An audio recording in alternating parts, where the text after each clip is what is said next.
Doctor Tahir al-Qadri جو کہ ابتداً ایک صحیح العقیدہ مسلمان تھا، لیکن وقت گزرنے کے ساتھ ساتھ دنیاوی مفادات اور سیاسی اثر و رسوخ بڑھانے کی خاطر اس کے عقیدے میں بگاڑ آتا چلا گیا۔ علماء اہل سنت نے جب دیکھا کہ اس کے عقائد میں فساد آتا جا رہا ہے تو اسے تنبیہ کی، لیکن اس نے ان کی بات تسلیم کرنے کے بجائے مزید ڈٹائی اور تنقید کا مظاہرہ کرنا شروع کر دیا۔ اس کی گمراہی کی ابتدا یوں ہوئی کہ اس نے 1985 میں ایک اجماعی مسئلے میں جو کہ عورت کی دیت کے متعلق ہے، احادیث صریحہ اور چاروں اماموں کی مخالفت کر دی۔ پھر کچھ آگے بڑھ کر طاہر القادری نے یہ کہنا شروع کر دیا کہ اہل سنت اور دیوبندی، وہابی، شیعہ وغیرہ فرقوں کے مابین جو اختلاف ہے وہ فروعی ہے اور اصل اور بنیادی عقائد میں کوئی اختلاف نہیں ہے، لہذا دیوبندی، وہابی اور شیعہ فرقوں کو کافر کہنا درست نہیں۔ طاہر القادری نہ صرف ان کے اجتماعات میں شرکت کرتا رہا بلکہ ان کے ساتھ میل جول اور ان کے پیچھے نمازیں بھی ادا کرتا رہا۔ اس پر اہل سنت کے مستند ادارے دارالعلوم امجدیہ کے مفتی اعظم پاکستان مفتی وقار الدین علیہ رحمہ سے جب اس کے متعلق سوال پوچھا گیا تو آپ نے اس کی سخت گرفت فرمائی، جس میں آپ نے ارشاد فرمایا، ان چند مثالوں سے ظاہر ہو گیا کہ پروفیسر صاحب کا ایک نیا مذہب ہے اور ان کے مذہب کے مطابق ان باطل فرقوں اور اہل سنت میں کوئی فرق نہیں ہے، وہ سب کو مسلمان سمجھتے ہیں اور ان کے پیچھے نماز بھی جائز سمجھتے ہیں۔ مزید آگے لکھتے ہیں، یہ شخص سنیت کو تباہ کرنے والا ہے، اہل سنت سے اس کا کوئی تعلق نہیں، اس کے ہم خیال اور ہم نوا مولوی و امام لائق امامت نہیں، اہل سنت ان سے اپنا قطع تعلق کر لیں۔ وقار الفتاوی جلد 1 صفحہ نمبر 324 تا 328 ملاحظہ فرمائیے۔ آپ نے پوچھا کہ برائے کرم طاہر القادری سے متعلق کچھ بتائیے کہ ڈلاس میں لوگ اسے سنی کہتے ہیں، کیا یہ صحیح ہے؟ محترم شاہد قادری صاحب، بڑے افسوس سے یہ کہنا پڑتا ہے کہ طاہر القادری صاحب ایک سنی اسکالر بن کے ابھرے اور ان کے بے شمار مسائل جو اہل سنت جماعت کے لیے معید اور مددگار تھے، بہت بڑی انہوں نے تنظیم بنائی اور اہل سنت جماعت کی خدمت کا بہت بڑا انہوں نے بیڑا اٹھایا۔ ہوا یہ کہ کچھ عرصے تک تو یہ صحیح چلتے رہو، اس کے بعد انہوں نے بعض ایسے اہل سنت جماعت کے مسلمہ جو مسائل تھے ان سے اختلاف کرنا شروع کر دیا۔ مثال کے طور پر جو ان کے پروگرام ہیں، ان کے کیسٹس ہیں، ان کے جو تقاریر ہیں، ان میں وہ لبرل بننے کی انہوں نے کوشش کی۔ مثلا پوری امت کا اس پر اتفاق ہے کہ کوئی شخص اگر قتل کر دیا جائے تو اس کا خون بہا یعنی دیت۔ امام اعظم ابو حنیفہ، امام شافعی، امام مالک، امام احمد ابن حنبل کسی بھی قاتل کی دیت کو، جو مرد ہو اس کی دیت کو پورا گردانتے۔ طاہر القادری صاحب نے اپنا ایک نیا مسئلہ نکال کر یہ بتایا کہ عورت کی نصف، جو علماء کہتے ہیں کہ عورت کی دیت جو نصف ہے، طاہر القادری صاحب کہتے ہیں کہ عورت کی دیت بھی پوری ہوگی، نصف نہیں ہوگی۔ ایک ایسے مسلمہ ایک اصول سے طاہر القادری صاحب نے بلا وجہ اختلاف کیا۔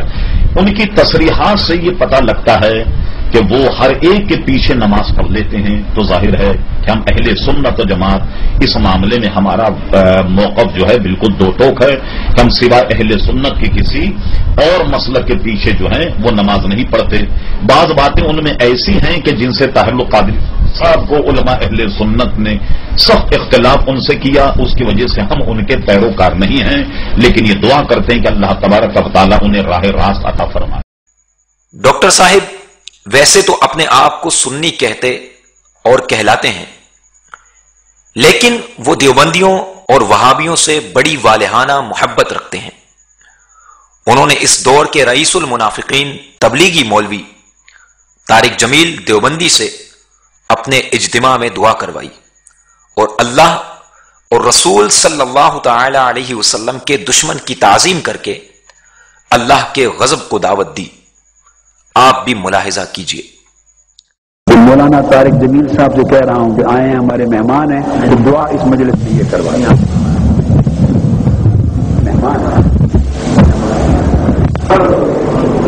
بسم اللہ الرحمن الرحیم۔ اللهم لك الحمد كما أنت أهله، وصل على سيدنا ومولانا محمد كما أنت أهله، وافعل بنا ما أنت أهله، إنك أهل التقوى وأهل المغفرة۔ یا اللہ ان سب شرکائے مجلس کو قبول فرما، اپنی مرضیات کے مطابق چلنے والا بنا۔ اجازت ہے تو ایک بات عرض کروں۔ بسم اللہ الرحمن الرحیم، والصلاة والسلام علی رسولہ الکریم۔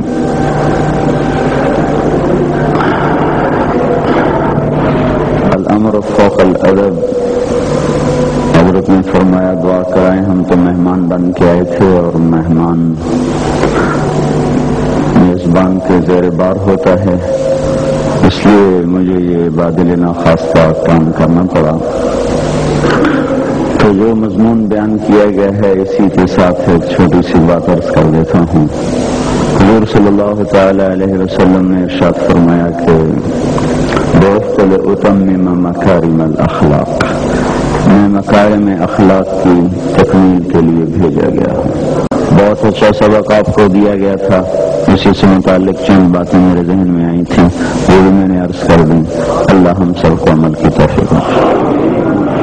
آپ نے دیکھا کہ تبلیغی دیوبندی جماعت کے مولوی طارق جمیل کو قادری صاحب نے کتنی عزت اور اہمیت دی۔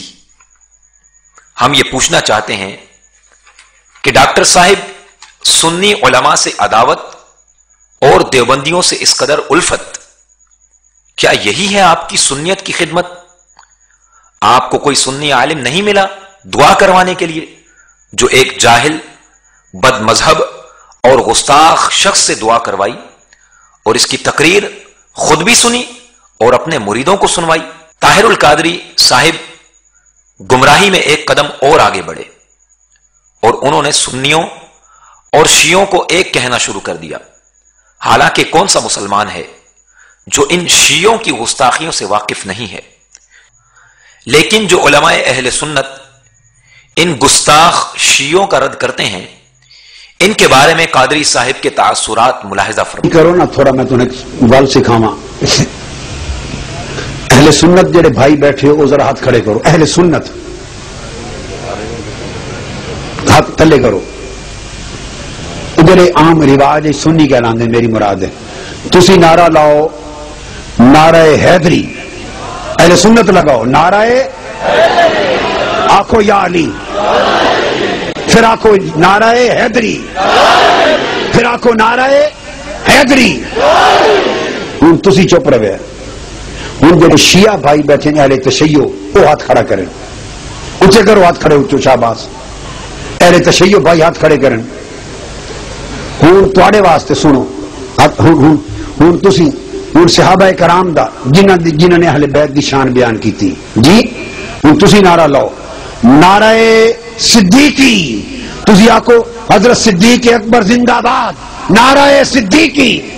آکو یا صدیق اکبر، آکو یا صدیق، نعرہ فاروقی یا فاروق اعظم، نعرہ عثمانی یا عثمان غنی۔ اس طرح کرو، ملتے آپس سے شیر و شکر ہو جاؤ،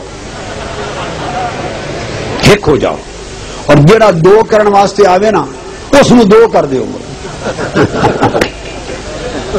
جڑا ملا ملوانا کوئی دو کرن واسطے آوے نا دو، اس نو دو کر دے۔ جڑا ملا ملوانا کوئی دو کرن واسطے آوے نا دو، اس نو دو کر دے۔ آپ نے دیکھا کہ طاہر القادری صاحب کس طرح ان گستاخوں کو جن کے کفریات پر علماء اہل سنت کا اتفاق ہے، ان کو مسلمانوں کے ساتھ شیر و شکر کرنا چاہ رہے ہیں۔ آئیے دیکھیے سنی علماء اس حوالے سے کیا فرماتے ہیں۔ کیونکہ امام مجدد ہے، اور مجدد جو ہے باتوں کو بدلتا نہیں، باتوں کو آگے بڑھا دیتا ہے۔ جو باتوں کو بدلے وہ نام نہاد شیخ الاسلام بن جائے وہ محرف ہی رہتا ہے۔ جو باتوں کو بدلے، دین کو بدلے، دین کی تعلیمات کو بدلے اور اختلاط کرے کفر و ایمان کے اندر، اختلاط کرے نفاق اور اخلاص کے اندر، وہ مجدد کبھی ہو سکتا ہے؟ مجدد کا کام تو فاروق کا منصب ہوتا ہے، جو فرق کرتا ہے، دودھ کو الگ کرتا ہے اور پانی کو الگ کرتا ہے، جو دونوں کو ملا دے وہ مجدد کیسے ہو سکتا ہے بھائی؟ یہ تو اس صدی کا کوئی ایسا مجدد، کیونکہ تعریف ان لوگوں نے شاید کو چینج کر دی ہو، اہل حق کے اندر تو کبھی نہیں آ سکتا، اس لیے کہ مجدد کی تو ایک ہی رخ ہوتی ہے، وہ کہتا سب صحیح، وہ کہتا نہیں ایک صحیح، سب صحیح، وہ مجدد کیسے ہو سکتا ہے؟ جب سب صحیح تو وہ مجدد کیسے ہوتا ہے؟ مندر کے گھنٹے اور مسجد کی اذانیں دونوں صحیح، وہ مجدد کیسے ہو سکتا ہے؟ وہ تو شیطان ہے، وہ تو شیطان ہے۔ قرآن تو حق اور باطل کو الگ کر رہا ہے، قرآن تو کفر و ایمان کو الگ کر رہا ہے، قرآن تو اخلاص اور نفاق کو الگ کر رہا ہے۔ جو کہے جو میں الگ کرے میں اس کو الگ کر دوں تو خدا تجھے الگ کرے گا، اس لیے کہ خدا نے دین میں کفر کو الگ کیا اور ایمان کو الگ کیا ہے۔ یہ دونوں ایک ہو ہی نہیں سکتے، زور لگا لے، جتنی عمر تیری گزر گئی اتنی عمر اور بھی لے آ، تب بھی تو ایک نہیں کر سکتا۔ کہاں سے تم اتنی بابرکت محفل میں طاہر القادری کو لے آئے؟ جی اصل میں ہم اس آدمی کو سنی نہیں مانتے، سیدھی بات بتا دیں، تقریر کتنی لچھے دار کرے، کتنی ہی شاندار کرے، وہ کہتا ہے شیعہ سنی کوئی اختلاف ہی نہیں، بلکہ ایک مجمع میں ہاتھ اٹھایا کہ شیعہ سنی بھائی بھائی اور سب تم لوگ ایک ہو، بلکہ ویڈیو اس کی اس طرح ہاتھ اٹھاتا ہے تم لوگ سب ایک ہو شیعہ سنی، تمہیں جو دو کرنے آئے اس کے دو کر دو۔ ڈاکٹر صاحب کی ان شیعوں سے محبت کا یہ عالم ہے کہ وہ نہ صرف شیعوں کی محافل میں شرکت کرتے ہیں بلکہ ان کی مجالس اعزاء میں خطابات بھی فرماتے ہیں اور رونے رلانے اور ماتم اور عزاداری کی حوصلہ افزائی بھی کرتے ہیں۔ آئیے دیکھیے۔ محبان علی مرتضی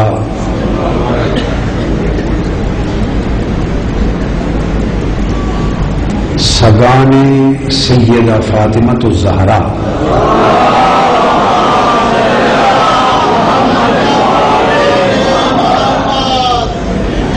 عزاداران امام حسین مرتضی۔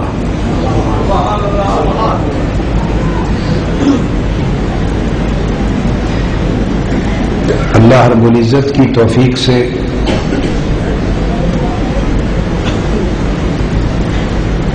ہم ذکر حسین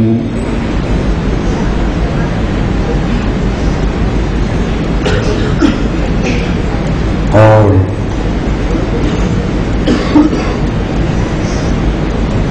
ان کے ذکر شہادت میں گریہ و بکا کی اس مجلس عزا میں حاضر ہیں اور جملہ محبین متوسلین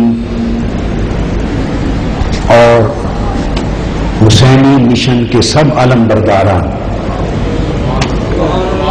جو آج ذکر حسین سننے کے لیے قرب و جوار سے اور دور دراز سے اور لاہور کے اطراف و اکناف اور گرد و نواح سے آئے ہیں، سب کا آنا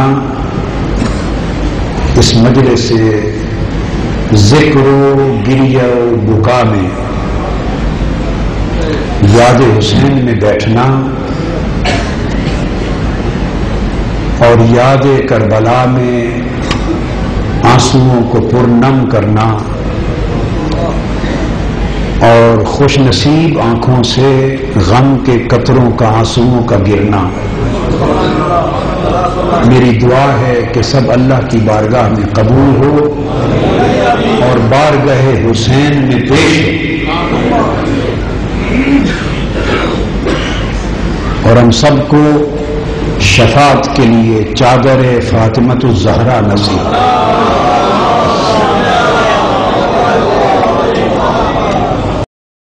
مزید یہ کہ اخبار نوائے وقت 8 جون 1989 کے مطابق ڈاکٹر موصوف نے شیعہ پیشوا خمینی کی برسی پر ماتمی اجلاس میں کالا جبہ پہن کر شرکت کی اور یہ بکواس کی کہ خمینی کا جینا علی کی طرح اور مرنا حسین کی طرح ہے۔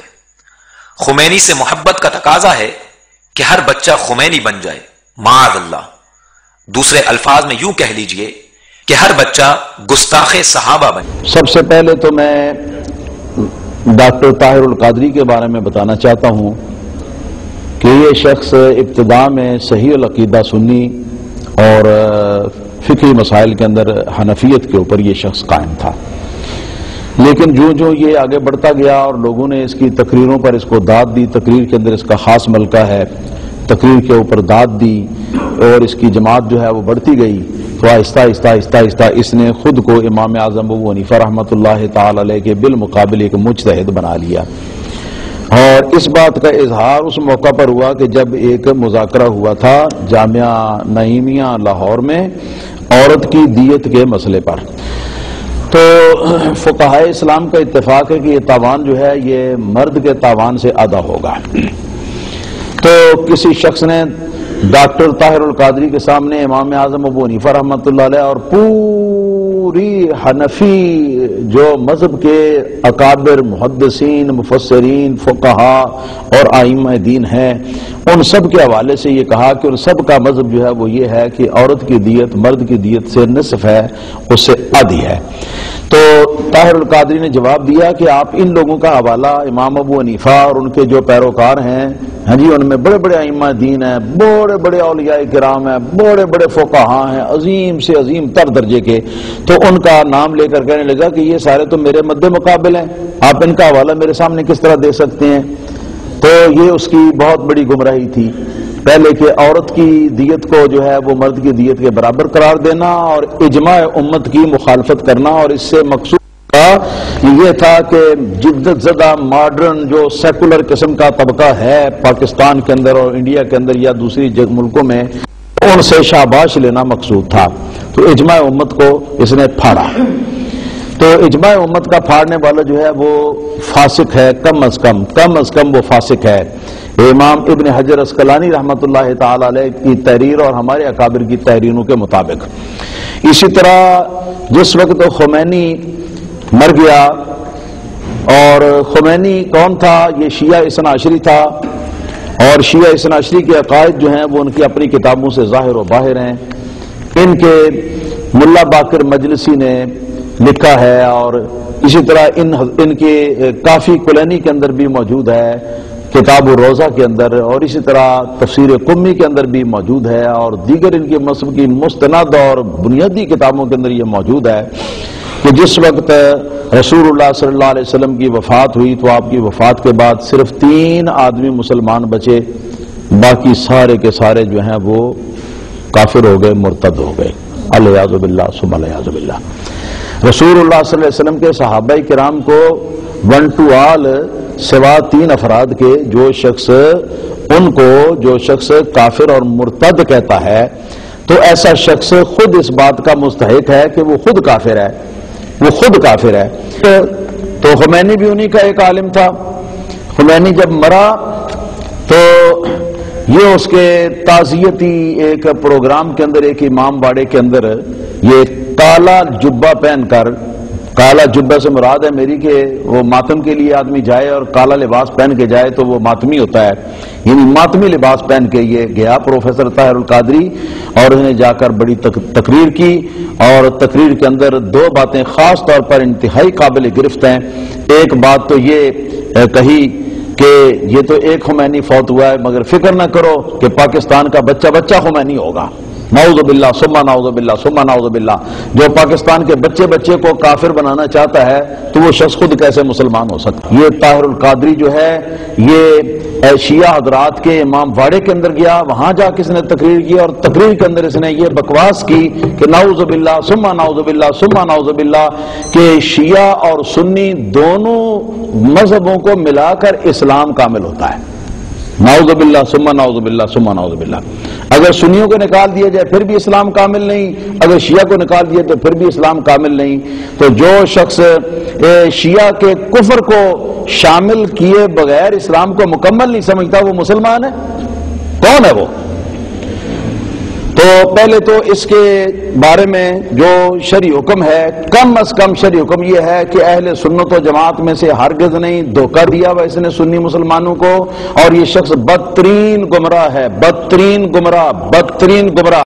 ڈاکٹر طاہر کی گمراہی کا ایک بہت بڑا ثبوت یہ بھی ہے کہ اس نے آقائے دو عالم صلی اللہ تعالی علیہ وسلم کی شان میں سخت گستاخی کی اور ایک جھوٹا خواب لوگوں کو سنایا جس میں نبی کریم علیہ السلام کو اپنا محتاج بتاتے ہوئے کہا کہ آقا علیہ السلام نے مجھ سے فرمایا کہ میں پاکستان کے تمام علماء اور جماعتوں سے سخت ناراض ہوں، تم میرے میزبان بن جاؤ تو میں اپنا قیام پاکستان میں بڑھا سکتا ہوں، لیکن شرط یہ ہوگی کہ میرا کھانے پینے اور آنے جانے کا خرچ اور مدینہ واپس جانے کا ٹکٹ تمہارے ذمہ ہوگا۔ معاذ اللہ۔ مسلمانوں، کیا کوئی عاشق رسول اپنے آقا علیہ السلام کی اس سخت گستاخی کو برداشت کر سکتا ہے؟ ملاحظہ فرمائیں۔ بار بار فرماتے ہیں نہیں، میں اب واپس جانے کا فیصلہ کر چکا ہوں، مجھے بڑا دکھ دیا انہوں نے، یہ اصرار کے ساتھ فرما رہے ہیں اور میں روتا جا رہا ہوں، قدم میں نے پکڑے ہوئے ہیں، کرتا ہوں حضور نہیں جانے دیں گے، حضور نہیں جانے دیں گے، حضور آپ کرم فرمائیں، نظر ثانی فرما دیں۔ بڑی دیر رونے التجا کرنے کے بعد آقا کی طبیعت مقدسہ میں کچھ پیار آتا ہے، شفقت آتی، غصہ مبارک ذرا ٹھنڈا ہوتا ہے، اور فرماتے ہیں طاہر اگر مزید پاکستان میں مجھے ٹھہرانا چاہتے ہو تو اس کی صرف ایک شرط، مجھے اب پاکستان میں مزید ٹھہرانا چاہتے ہو تو صرف ایک شرط ہے، تم اس شرط کے پورا کرنے کا وعدہ کر لو، میں وعدہ کرتا ہوں۔ میں نے عرض کیا حضور فرمائے تو صحیح وہ شرط کیا ہے؟ وہ شرط کیا ہے؟ جو کچھ ہو سکا ہم کریں گے۔ آپ فرماتے ہیں طاہر اگر چاہتے ہو کہ میں پاکستان میں رک جاؤں تو شرط صرف یہ ہے کہ میرے میزبان تم بن جاؤ۔ میں رو رو کے ہاتھ جوڑتا ہوں، عرض کرتا ہوں حضور میں نے آپ سے وعدہ کر لیا، میں میزبان بنتا ہوں حضور کا۔ فرماتے ہیں طاہر تو نے وعدہ کیا تو میں بھی وعدہ کرتا ہوں کہ رک جاتا ہوں۔ اور فرمایا کہ میں مزید 7 دن اپنا قیام پاکستان میں تمہارے کہنے پہ کر لیتا ہے، 7 دن مزید رہوں گا یہاں۔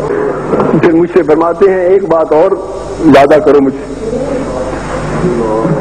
میرا ٹھہرنے کا انتظام بھی تم نے کرنا ہوگا، میرے کھانے پینے کا انتظام بھی تمہارے سپرد ہوگا، پاکستان میں جہاں کہیں آؤں گا جاؤں گا وہ ٹکٹ اور انتظام آمد و رفت بھی تمہارے سپرد ہوگا، اور جب واپس مدینہ جانا ہوگا تو مدینے تک کا ٹکٹ بھی تم لے کر دو گے، یہ سارا انتظام تمہارے سپرد ہوگا، یہ وعدہ کر لو۔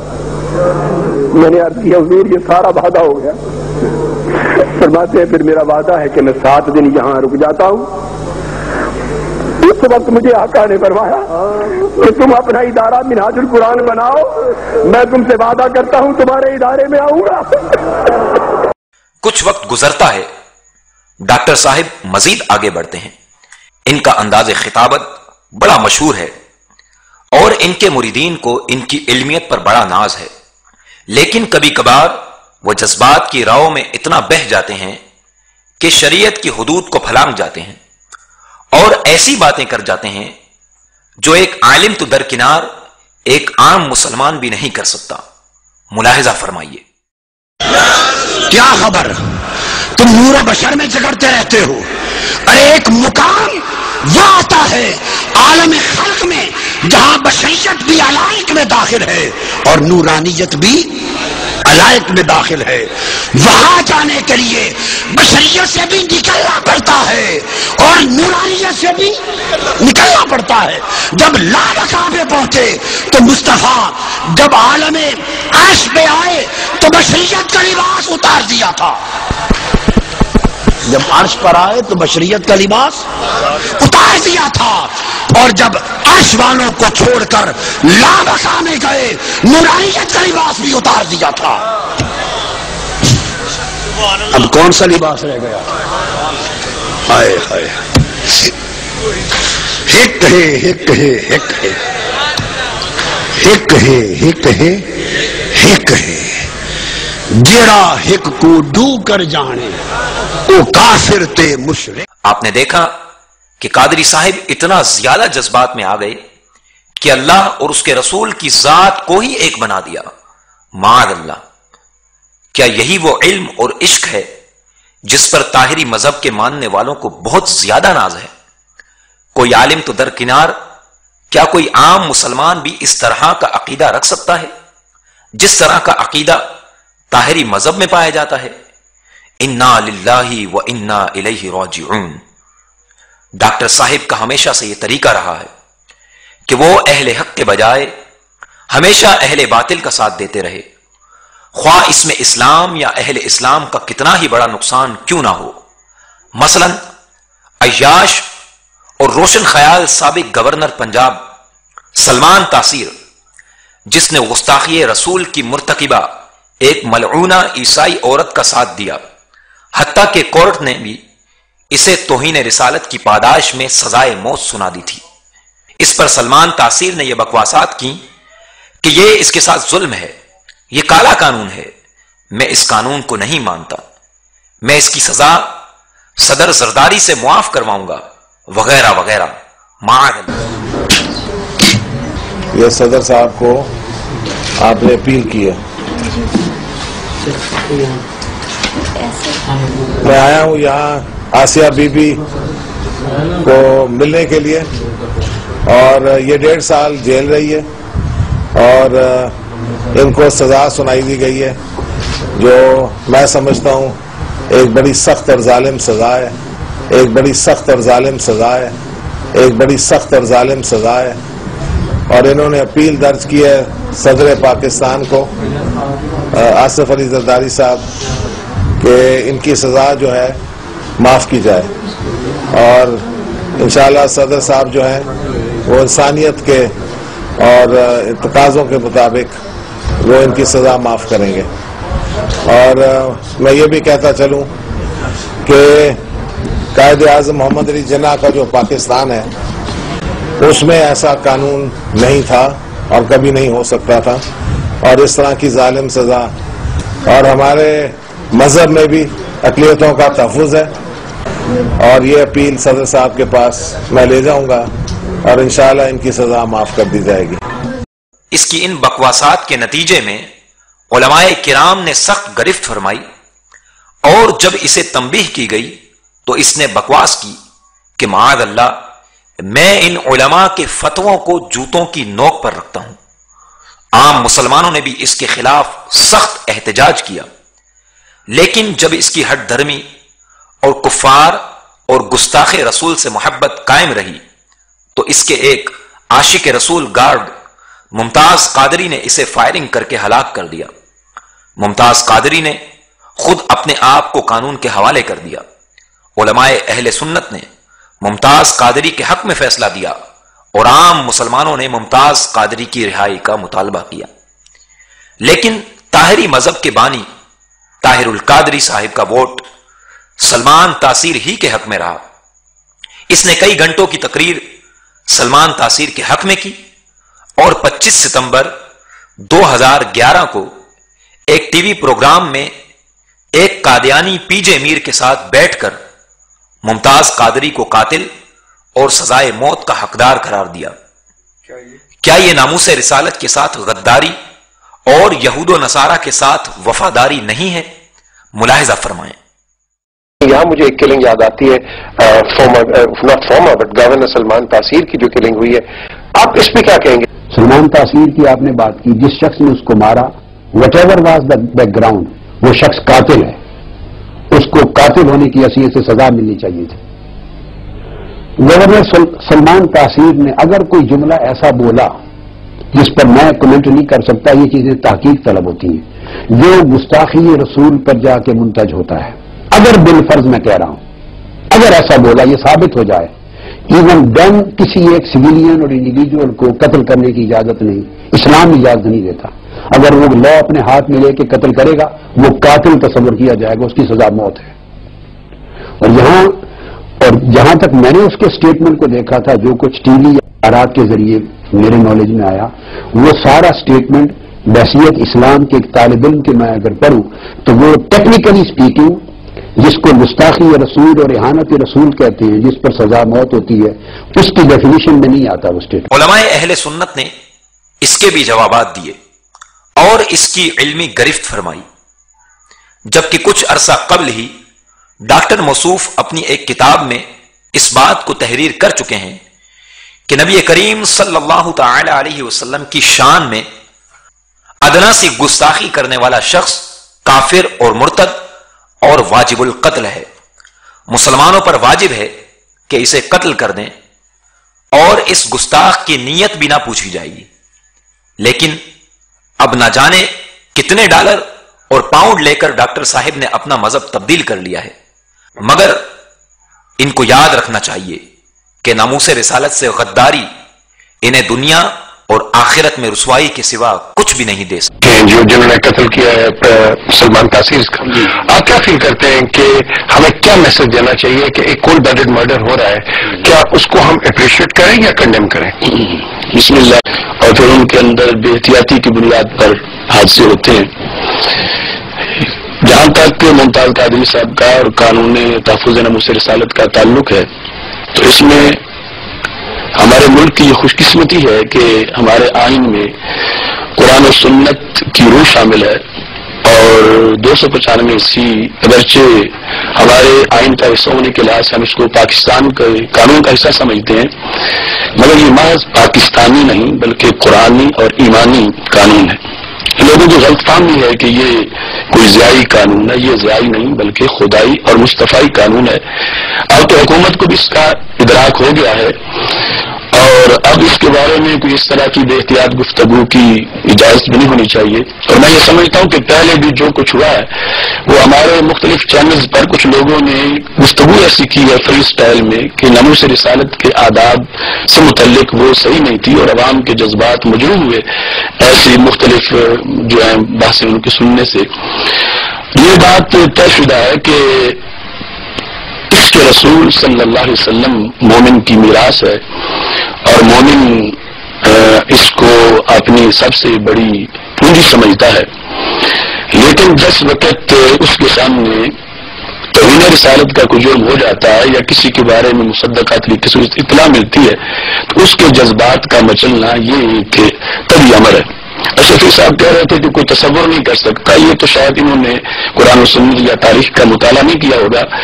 یہ کتاب الفتوح میں لکھا ہے، سیدنا صدیق اکبر رضی اللہ تعالیٰ عنہ نے جو تاریخ الخلفاء میں بھی ہے، مہاجر بن ابی امیہ کو خط لکھا تھا، تو انہوں نے کہا من تعاطى ذلك من مسلم فهو مرتد ومعاهد فهو محارب، کہ جو توہین رسالت کرے اگر وہ پہلے مسلمان تھا تو مرتد ہو گیا، اور اگر ذمہ تھا تو وہ اس نے ذمہ خود توڑ دیا۔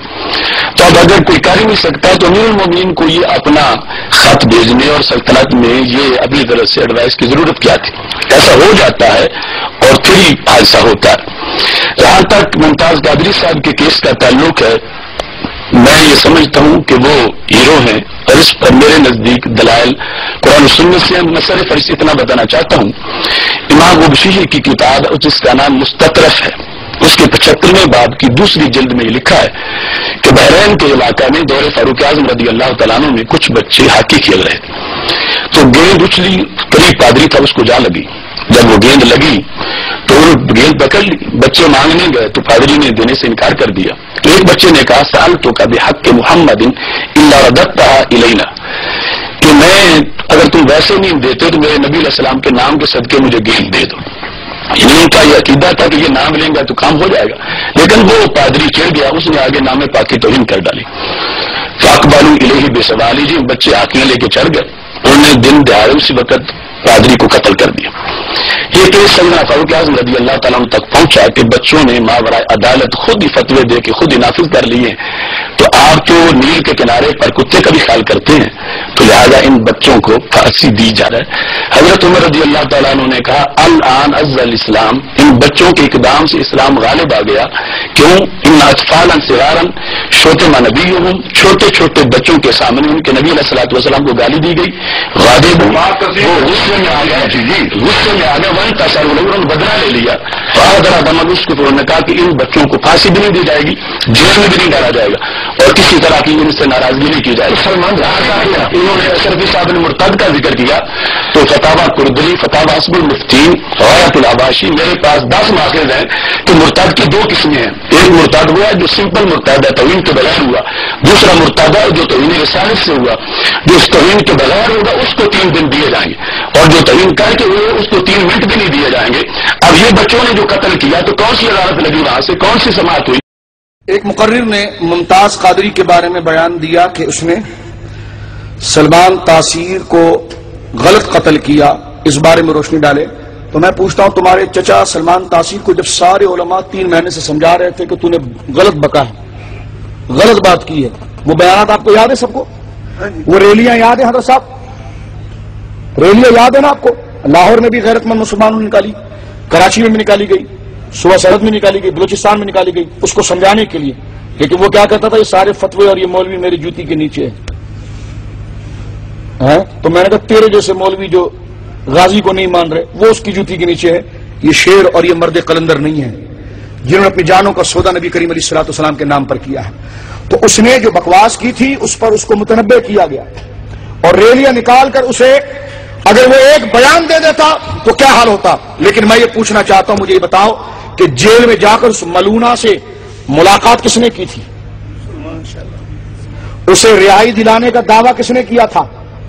میں کہوں کہ اگر وہ نام نہاد شخص جس نے یہ انٹرویو بکواس کی ہے اس کا نام لینے میں کوئی ڈرتا نہیں، لیکن میں نام لوں تو اس کے کارکنوں کو مرچی لگے گی.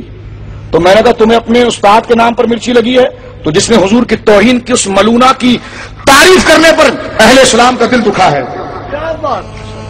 سمجھے میری بات؟ ہم عاشق رسول ہے، چاند میں نقشہ دکھا دیں گے، تیرے سامنے نقشہ ہے تو نہیں مان رہا. چاند میں نام آ گیا، میں نے کہا تیرے سامنے امتحان کھڑا ہے تو قبول نہیں کر رہا. تو کیا باتیں کر رہا ہے؟ اور تو کیا گرو بن کر لوگوں کو گمراہ کر رہا ہے؟ تو عشق رسول کی بات کر رہا ہے. تیرے کو سلمان کی محبت زیادہ بڑھا گئی ہے، اور رسول اللہ صلی اللہ علیہ وسلم کی عظمت، جن کے دراز گوش کے پیشاب کے معاملے میں صحابہ کرام منافقین کی گردنیں اتار دیا کرتے تھے. ہے وہ تیری تقریریں جو تو کرسیوں سے اچھل اچھل کر کرتا ہے تو اترنے کے بعد بھول کیوں جاتا ہے؟ عمل کیوں نہیں کرتا؟ یہ اتنے مسلمان جو ریلی میں نکلے اس وقت تو نے کیوں نہیں بولا؟ کیونکہ تو ہے چڑھتے سورج کو سلام کرنے والا اور دنیا کا کتا. تو دیکھ رہا تھا کہ پلہ کہاں بھاری ہوگا. اگر قائد اعظم جیت گئے تو پاکستان حق، اور گاندھی جیت گیا تو ہندوستان حق. تو بھی کانگریسی ملا کے راستے پر چل رہا ہے. تجھے گالی دینے والے کے ساتھ جو ہمدردی کرے تو تیرے نام نہاد منہاج والے برداشت نہیں کر سکتے. تو میں کہتا ہوں کہ جو منہاج حقیقی صراط مستقیم رسول اللہ کی محبت کا ہے وہ مسلمان بھی اس ملونہ کی محبت اور اس ملونہ کی تائید کرنے والوں کو برداشت نہیں کر سکتے. تو ممتاز غازی نے بالکل ٹھیک کیا جو اس کا عقیدہ تھا. نبی کریم علیہ الصلوۃ والسلام کی رسالت اور محبت اور حضور کی عظمت اگر آپ کے دل میں ہو، اور اس ملونہ نے جو سرکار کی توہین کی، جو FIR کے اندر وہ کلمات درج ہے، پھر اس ملونہ کی سرپرستی کرنا، اس کے لیے محبت کے جملے کرنا، اس کو 2 تھپڑ بھی نہ مارے کہ ملونہ تو نے مسلمانوں کی دل آزاری کی، بلکہ اس خبیث نے مرنے سے پہلے سارے مسلمانوں کی دل آزاری کی. اس نے کہا جی میں اس کو آزاد کرا کر رہوں گا. تو میں نے کہا ایسے 1000 صدر اور ایسے 1000 گورنر حضور کے غلاموں کے غلاموں کے غلاموں کے غلاموں کے غلاموں کے غلاموں کے غلام ممتاز قادری کے قدموں پر قربان. پتا چلا طاہر القادری صاحب کی وہ سٹیٹمنٹ نبی کے اس فیصلے کے بھی خلاف ہے. اسی طرح 1 نہیں 2 نہیں، تقریباً جو میرے پاس حوالے لگے ہوئے ہیں ان کے مطابق درجن سے زیادہ فیصلے میرے نبی کے کہ ماورائے عدالت قتل ہوا، میرے آقا نے فرمایا جاؤ بری ہے، میرے آقا نے فرمایا جاؤ اس پر کوئی بدلہ کوئی سزا نہیں ہے. آپ فقیر کا ایک چیلنج ہے اور آپ بھی للے بلے نہ بنا کرو. یہ چیلنج ہر بندہ اپنی زبان پر یاد رکھے، اس کو میسج بنا کے چلاؤ ان کو کہ نبی کی پوری زندگی، سرکار صدیق اکبر کی پوری لائف، پورا دور حکومت، خلفائے راشدین کا پورا دور حکومت،